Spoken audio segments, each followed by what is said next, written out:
എല്ലാവർക്കും നമസ്കാരം. V craft മീഡിയയിലേക്ക് എല്ലാവർക്കും സ്വാഗതം. നമ്മുടെ ഈ ഒരു യൂട്യൂബ് ചാനൽ കുറച്ച് നാളുകളായിട്ട് മനുഷ്യരല്ലാത്തവരുടെ കാര്യങ്ങളാണ് നമ്മൾ ചർച്ച ചെയ്യുന്നതും വീഡിയോ ആയിട്ട് നിങ്ങൾക്ക് എത്തിക്കുന്നത്. ലോകത്ത് ഒരുപാട് ചാനലുകളുണ്ട്, ഒരുപാട് വാർത്താ ചാനലുകളുണ്ട്, ഒരുപാട് പലവിധ മീഡിയാസ് ഉണ്ട്. അവയൊക്കെ ഏറ്റവും കൂടുതൽ കൈകാര്യം ചെയ്യുന്നത് മനുഷ്യനെയും പോളിറ്റിക്സും ജിയോ പോളിറ്റിക്സും മറ്റു പലവിധ കാര്യങ്ങളെക്കുറിച്ചുമാണ്. സമൂഹത്തിൽ അരികുവൽക്കരിക്കപ്പെടുന്ന ഒരു വിഭാഗമാണ് മൃഗങ്ങളും പക്ഷികളും മറ്റ് ജീവജാലങ്ങളും.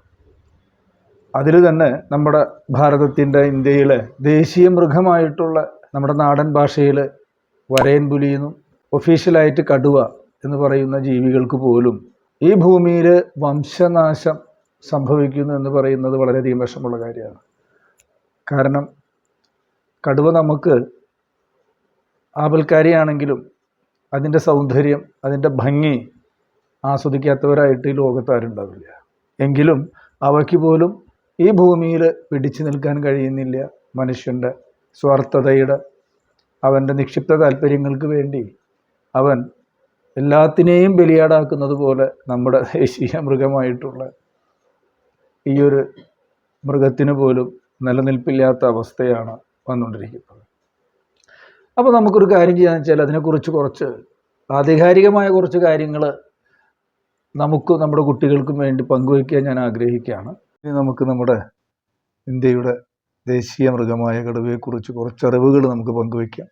ലോകത്തിലെ തന്നെ കാട്ടുപൂച്ച വിഭാഗത്തിലെ ഏറ്റവും വലിയ ശക്തിയുള്ള ജീവി, ശക്തമായ നഖങ്ങളും പല്ലുകളും ശാരീരികമായിട്ടുള്ള മസിൽ പവർ, അവയുടെ ഫിസിക്കൽ അനാട്ടമി കൊണ്ടൊക്കെ എത്ര ഒഴുക്ക് വെള്ളത്തിനെതിരെയും ആഴമുള്ള നദികളിലൊക്കെ നീന്താനുള്ള അസാമാന്യമായ കഴിവുണ്ട് അവയ്ക്ക്. അതുകൊണ്ട് ജീവജാലങ്ങൾ, എത്ര വലിയ ജീവജാലങ്ങളെയും എത്ര വലിയ മൃഗങ്ങളെയും ഒക്കെ വളരെ നിസ്സാരമായിട്ട് കീഴ്പ്പെടുത്തി അവയെ ഭക്ഷണമാക്കാനുള്ള കഴിവ് അതുകൊണ്ട് തന്നെ അവയ്ക്കുണ്ട്. പിന്നെ ഇവയുടെ ശാസ്ത്രീയ നാമം എന്താണെന്ന് നമുക്കൊന്നറിയാം. പാന്തേര ടൈഗ്രിസ് എന്ന വിഭാഗത്തിൽപ്പെടുന്ന ശാസ്ത്രനാമ വിഭാഗത്തിൽപ്പെടുന്ന ഈ ജീവിക്ക് ഇന്ത്യയിൽ മാത്രം ഒരു ഉപജീവി വർഗ്ഗമുണ്ട്. അത് ബംഗ്ലാദേശിലും പശ്ചിമ ബംഗാളിലൊക്കെ കാണുന്ന റോയൽ ബംഗാൾ കടുവ ആണത്. ഓക്കെ, അടുത്തതായിട്ട് ഇവയുടെ വേറൊരു പ്രത്യേകത എന്ന് പറയുന്നത് ഓറഞ്ച് വർണ്ണമാണ് ഇവയുടെ ശരീരം മുഴുവൻ നമുക്കറിയാം. പ്ലസ് അതോടൊപ്പം തന്നെ അവയുടെ ശരീരത്തിൽ കറുത്ത വരകൾ കാണാം. ഈ കറുത്ത വരകൾ ലോകത്ത് എത്ര കടുവകളുണ്ട് അവയിലൊക്കെ വ്യത്യാസമായിരിക്കും. നമ്മുടെ തമ്പ് ഇംപ്രഷൻ പോലെ ഒരാൾക്കില്ല അതിലെ മറ്റുള്ള വരകളും കുറികളൊക്കെ. അതേപോലെ തന്നെ കറുത്ത വരകൾ ഒരു കടുവയ്ക്കുള്ളതുപോലെ മറ്റുള്ള കടുവയ്ക്ക് ഉണ്ടാവില്ല. അതൊരു പ്രധാനപ്പെട്ട ഒരു വിശേഷമായിട്ടുള്ളൊരു സംഭവമാണ് ഈ ജീവികൾക്കുള്ളത്. കൂടാതെ അവയുടെ ആവാസ വ്യവസ്ഥ എന്താണെന്ന് നോക്കാം. ആവാസ വ്യവസ്ഥ എന്ന് പറഞ്ഞു കഴിഞ്ഞാൽ എന്തുകൊണ്ട് ഇന്ത്യയിൽ ഇവ ഏറ്റവും കൂടുതൽ എണ്ണം, അവയുടെ ഏറ്റവും കൂടുതൽ കടുവകളുള്ളത് നമ്മുടെ ഇന്ത്യയിലാണ്. എന്തുകൊണ്ടാണ്? അവയ്ക്ക് ജീവിക്കാൻ പറ്റിയ ആവാസ വ്യവസ്ഥ ഏറ്റവും കൂടുതലുള്ളത് നമ്മുടെ ഇന്ത്യയിലാണ്. മഴക്കാടുകൾ, ഇലപൊഴിയും വനങ്ങൾ, അതോടൊപ്പം തന്നെ മാംഗ്രോവ് എന്ന് പറയുന്ന കണ്ടൽക്കാടുകൾ, ഈ ചെറിയ ചെറിയ മൃഗങ്ങളൊക്കെ ഏറ്റവും കൂടുതൽ അവിടെ ഉണ്ടാവും. അതുപോലെ തന്നെ വേണമെങ്കിൽ പുൽമേടുകളിലും അവ ഉണ്ടാവും. കാരണം പുൽമേടുകളിലൊക്കെയാണ് കൂടുതൽ മറ്റുള്ള ജീവികൾ, ഇവയ്ക്ക് തീറ്റയായിട്ട് ഭക്ഷണമായി വരുന്ന മറ്റുള്ള ഇരകൾ ഏറ്റവും കൂടുതൽ വരുന്നത്. പിന്നെ ഇവ ഏറ്റവും കൂടുതൽ ഇര പിടിക്കുന്നത് രാത്രിയാണ്. എങ്കിലും ആവശ്യം വന്നാൽ പകലും അവർ വന്ന് ഇര പിടിക്കുന്നതായിട്ട് നമ്മുടെ അനുഭവത്തിലുണ്ട്, ഒരുപാടുണ്ട്. പിന്നെ ഇവയുടെ ജീവിതം വളരെ ഏകാന്തമായൊരു ജീവിതമാണ്. ഒറ്റയ്ക്ക് ജീവിക്കാനാണ് അവയ്ക്ക് ഇഷ്ടം. ഇവ ഏറ്റവും കൂടുതൽ ഉൾവനങ്ങളിലാണ് കടുവകൾ ഏറ്റവും കൂടുതൽ കാണാം. ഒരു പക്ഷേ സിംഹം പുൽമേടുകളിലെ രാജാവാണെങ്കിൽ കടുവ കാട്ടിലെ രാജാവാണ്, ഉൾക്കാടുകളിലെ.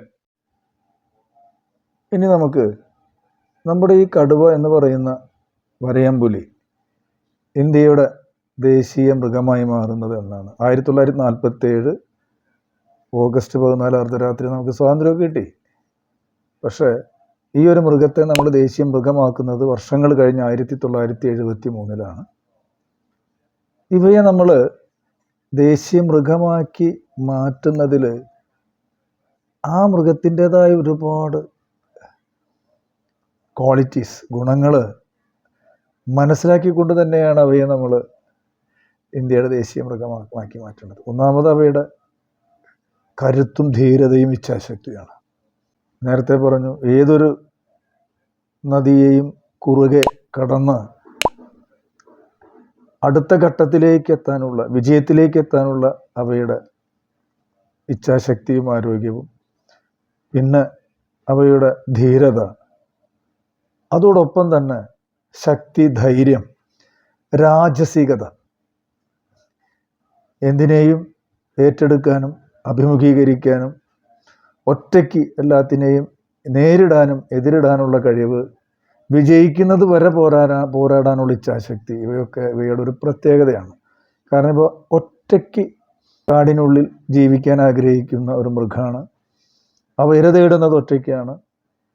മറ്റുള്ള മൃഗങ്ങൾക്കെതിരെ ഇവർ യുദ്ധം ചെയ്യുന്നുണ്ടെങ്കിൽ ഒറ്റയ്ക്കാണ് ഇവ ചെന്ന് മറ്റുള്ളവരെ ആക്രമിക്കുക. മറ്റുള്ള മൃഗങ്ങളെപ്പോലെ കൂട്ടമായി ജീവിക്കുന്ന ഒരു ജീവിയല്ല കടുവ. ഒട്ടുമിക്ക മൃഗങ്ങളും കൂട്ടമായിട്ടാണ് ജീവിക്കുന്നത്. അതിപ്പോൾ സസ്യബുക്കുകളായാലും മാംസബുക്കുകളായാലും കുരങ്ങുകളെ പോലെയൊക്കെയുള്ള മിശ്ര ഭോജികളായാലും കൂട്ടമായിട്ടാണ് അവ ആക്രമിക്കുകയും ചെയ്യുക, ഒരുമിച്ച് ജീവിക്കുകയും ചെയ്യുക. നമ്മുടെ കടുവയ്ക്ക് മാത്രം ആ ഒരു പ്രത്യേകതയുണ്ട്. കാരണം അവയിൽ ആത്മവിശ്വാസമുള്ള ഒരു ജീവിയാണ്.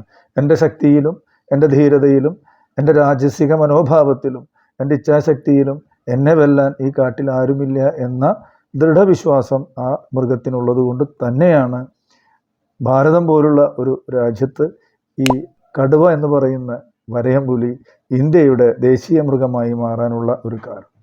പുതിയൊരു വീഡിയോയുമായിട്ട് നമുക്ക് വീണ്ടും കാണാം. അതുവരേക്കും നന്ദി, നമസ്കാരം.